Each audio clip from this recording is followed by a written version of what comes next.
O capítulo 818 de One Piece é um dos mais importantes de toda a obra.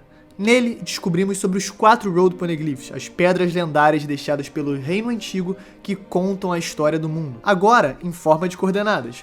Basicamente, o mapa mais importante de todo o universo, apresentado em um quebra-cabeça praticamente indecifrável para aqueles que não têm à sua disposição imenso poder e sabedoria. O que, quando paramos para pensar, na verdade é uma ideia muito engenhosa e temática. Afinal, estamos falando de uma história de piratas. Piratas que vêm atrás de um tesouro. E que maneira melhor de achar um tesouro do que um X que aponta o local? É exatamente isso que os Road Poneglyphs fazem. Eles marcam exatamente onde é Laugh Tale. Mas, para descobrirmos o X da questão, precisamos de todas as peças do quebra-cabeça. Uma maneira brilhante de tornar um tesouro alcançável, mas praticamente impossível para aqueles que não são dignos de tamanho prêmio. E mesmo com esse longo e congelante inverno do break de um mês de One Piece, ainda existem fagulhas para aquecer nosso espírito aventureiro que nos faz cair de cabeça novamente nas páginas do maior mangá já escrito. Em uma série de conteúdos extras lançados na Jump durante esse intervalo, nós podemos ter as primeiras pistas reais para a localização do último Road Poneglyph. E eu não poderia estar mais empolgado, simplesmente porque eu amo os Poneglyphs como conceito. Eu acho uma maneira tão incrível de amarrar nossa caçada pela verdade, acompanhar a Robin, a sua herança demoníaca, simplesmente seu conhecimento, que é o que a torna tão perseguida, algo que ela conhece intrinsecamente, uma verdade que apenas ela é capaz de enxergar através de sua inteligência e também como uma parte da sua família, da sua vida. Só a Robin pode nos contar a verdade do mundo e esse é o seu propósito de vida. Mais ainda, os Road Poneglyphs são o mapa do tesouro mais maneiro que eu já me deparei. 4 pedras gigantes na cor vermelha com inscrições de uma civilização antiga que são virtualmente indecifráveis, que precisam se combinar para representar uma localização errada. E ainda existe o aspecto prático. Tem um conceito chamado de triangulação geodésica, que basicamente consiste em uma rede de marcos construídos sobre círculos de alturas iguais sobre a superfície terrestre. Os marcos geodésicos permitem a obtenção das coordenadas dos pontos que formam os vértices dos triângulos com elevada precisão e são utilizados para os mais variados trabalhos, como levantamentos topográficos, através do transporte de retas orientadas a partir desses pontos conhecidos e não das estrelas. Um topógrafo experiente pode obter, a partir da observação dos marcos geodésicos, coordenadas com precisões muito superiores às obtidas por posicionamento com GPS. Obrigado, Wikipedia. Nós sabemos que existem esses marcos geodésicos que podem revelar uma localização com ainda mais certeza do que um GPS. Por que os Road Poneglyphs não podem ser simplesmente uma representação fantástica de um marco geodésico no universo de One Piece? Não precisamos ir tão fundo quanto saber sobre os efeitos dos campos eletromagnéticos ou da rotação do planeta no universo de One Piece para imaginar que a combinação desses marcos nos dirá exatamente onde está Laugh Tale e, consequentemente, o One Piece. Um complexo, mas extremamente real conceito para nos levar ao nosso destino final da obra. É simplesmente brilhante. E agora, com a dica dos maravilhosos editores do Oda Sensei, nós vamos explorar exatamente onde está o último Road Poneglyph, que ainda não teve seu paradeiro revelado, o mesmo que foi perdido há mais de 20 anos da floresta marinha da Ilha dos Tritões. One Piece é uma jornada de um pirata atrás de um tesouro, e nenhum pirata que preste não tem o seu mapa do tesouro. E se a caminhada justifica os passos que nela são marcados justamente por ser a aventura, eu tenho certeza que preencher as marcas do chinelo do Luffy nas areias do Novo Mundo vão ser um grande prazer. Fala galera, Chapéu de Palha aqui e eu sou o Derek. E hoje você vai checar a lojinha do Chapéu de Palha. Era um bait, checa logo, porque essa nova estampa tá um absurdo. Quem comprou ficou feliz. Isso é fato. Enfim, se puder, dá o like, se inscreve. E sem muito meme hoje, sem muita brincadeira, chama a vinheta, vamos que vamos.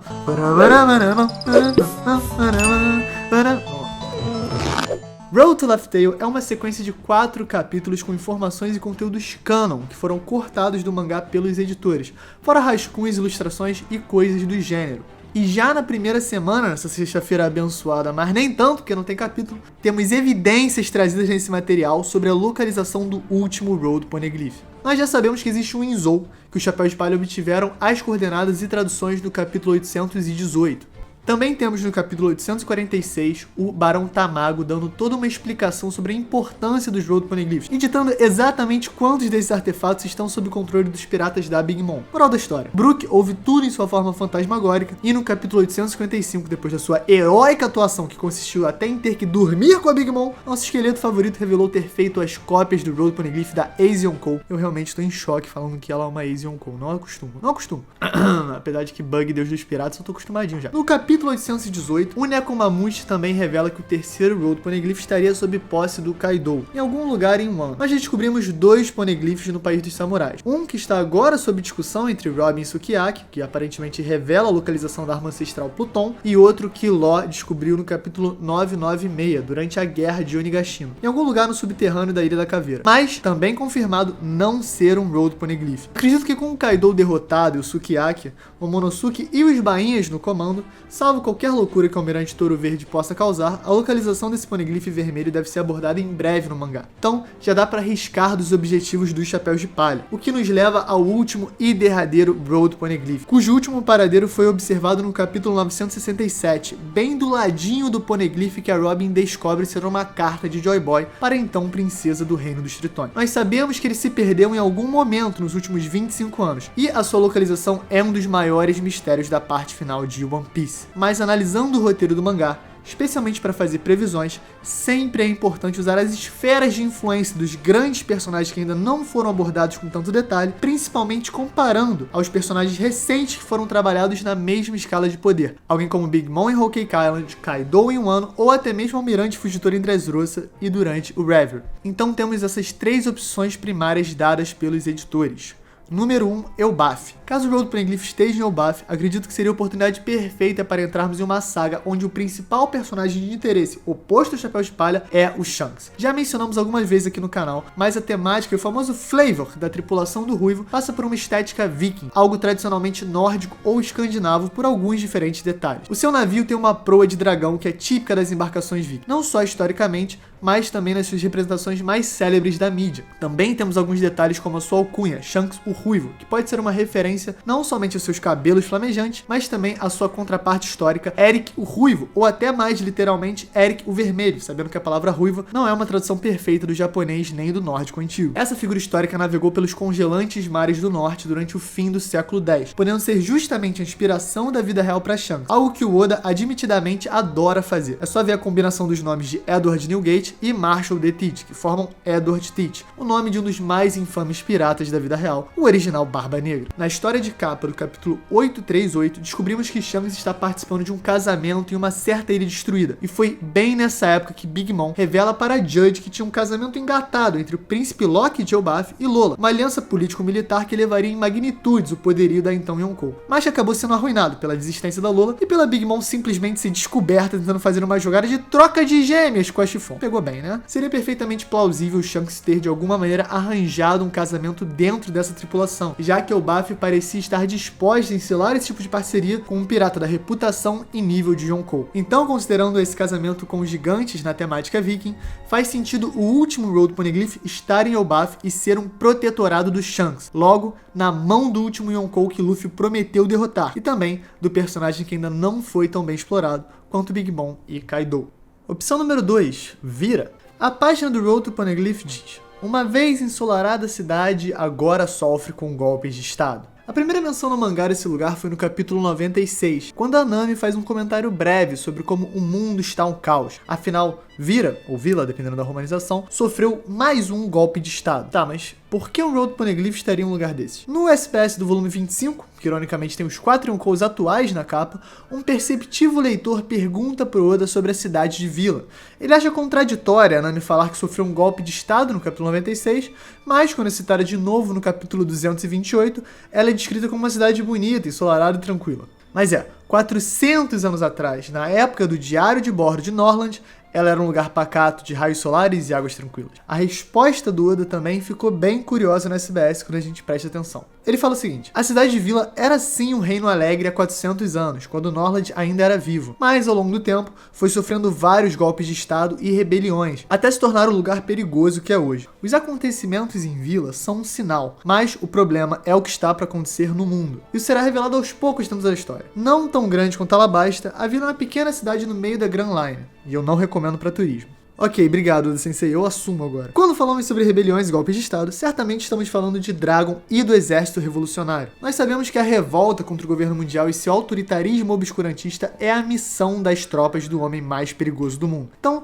naturalmente podemos assumir que esse tipo de revolta deve estar sendo incentivada ou até coordenada por eles. E caso esse lugar antigo tenha alguma relevância especial para os revolucionários, ele pode ser o lugar onde se esconde o último Road Poneglyph, que está sob o comando de mais um desses personagens, que movimenta um gigantesco polo de poder na obra, porém nunca foi realmente explorado. Acredito que não é loucura dizer que Monkey D. Dragon é o personagem mais misterioso da obra, e o acompanhar na saga final faz bastante sentido. Os revolucionários ganharam uma nova relevância durante o Novo Mundo, com as aparições de Sabo sendo revelado como segundo no comando das forças, além da introdução dos comandantes que ao lado de Dragon e Ivankov coordenam as ações do exército. Talvez o Dragon esteja até esperando seu filho completar a jornada e trazer para si a tradução dos 3 outros poneglyphs. Talvez ele saiba de um propósito maior em busca de seus objetivos ainda tão obscuros como revolucionários. São muitas possibilidades, mas realmente faz sentido partirmos para um aprofundamento dessa parte tão importante da política de One Piece no mangá. Opção número 3, a Ilha Hachinosu. Também conhecida como simplesmente a Ilha Pirata, Hachinosu é atualmente o centro de operações de um dos Yonkous, o autodeclarado almirante de frota dos piratas do Barba Negra,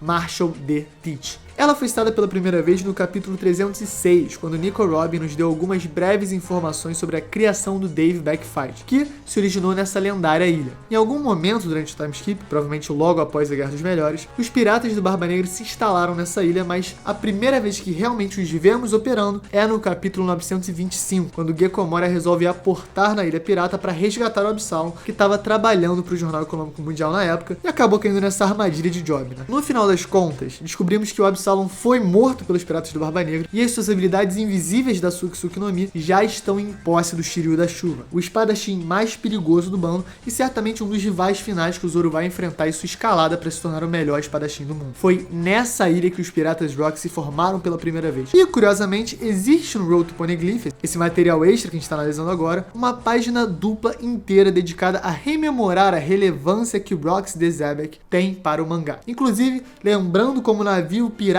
do Barba Negra se chama Sabre de Shebek. A gente fala dos dois jeitos pra passar batido, não tem erro agora. Então, certamente existe uma conexão entre esse pirata lendário e o bando atual do Teach. A minha impressão é que ele é uma espécie de fanboy, não só homenageando com o nome do navio, mas também se mudando pro exato local onde o infame bando se uniu tantos anos antes. Faria muito sentido o Barba Negra estar em posse de um dos Road Poneglyphs. E ele também é o pirata que todos esperamos que seja o grande adversário do Luffy na corrida até One Piece. Porque, como ele mesmo disse, os sonhos dos homens não têm fim. E os esquemas e planos do Barba Negra parecem que se desenrolaram perfeitamente desde esse momento, mesmo que com alguns improvisos, como levar Ace ao invés de Luffy para a marinha. Seja os novos Piratas Rocks, se tornar rei do mundo, simplesmente achar One Piece e se tornar rei dos piratas, ou todas as opções anteriores, Marshall D. Teach certamente é um dos maiores vilões de toda a obra. E o seu confronto contra o Luffy nunca esteve tão perto. E para finalizar, as menções honrosas. Os editores ainda listam algumas menções entre lugares misteriosos que podem ser o destino do Road Poneglyph final. Mistória, a Ilha Raijin e a Ilha Risky Red, que são 3 possíveis destinos que a rota após a Ilha dos Tritões pode levar, como mencionado pelo Smoker no capítulo 655, além de Balon Terminal,